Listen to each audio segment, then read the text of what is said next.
Cooper Marcher here.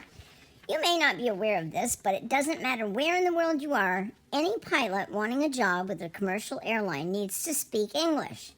Whether that's fair and reasonable is a whole other issue, but a simple administrative decision nearly 70 years ago turned English into aviation's official language. Driving this decision was both practical and historical reasons. In its infancy, aviation was primarily, although not exclusively, a pursuit of Western nations.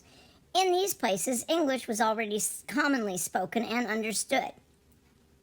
But before the days of air traffic control and crowded skies, it didn't really matter. Once you were up in the air piloting a plane, you were largely on your own, whether you spoke English or not. But the skies became more crowded. Communication became more important, and everyone in the air needed to be on the same wavelength. In a nutshell, there became a need for a common language for safety and communication reasons. The role of English-speaking countries in early aviation also had a role to play, but there are variations of English around the world. Travelers will know there are differences between UK English and US English speakers. New England English can be downright incomprehensible sometimes, and aviation English has many expressions and idioms exclusive to it.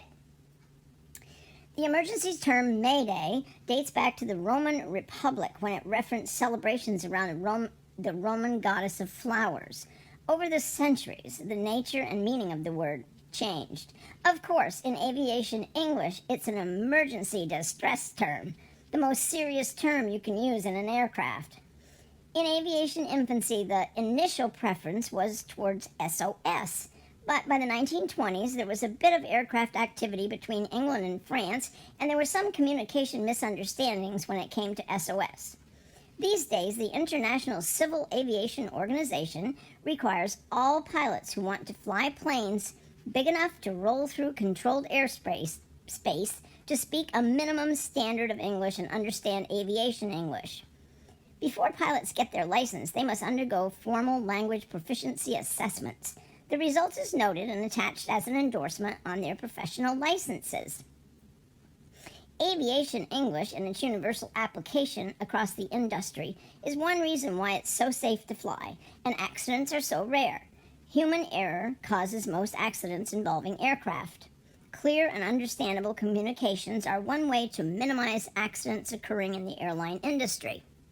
Having said all that, it is a recommendation rather than a law. While most countries abide by this recommendation, you will find some who don't always do so. But overwhelmingly, air traffic controllers and pilots speak English. Cooper Marcher here. Ciao.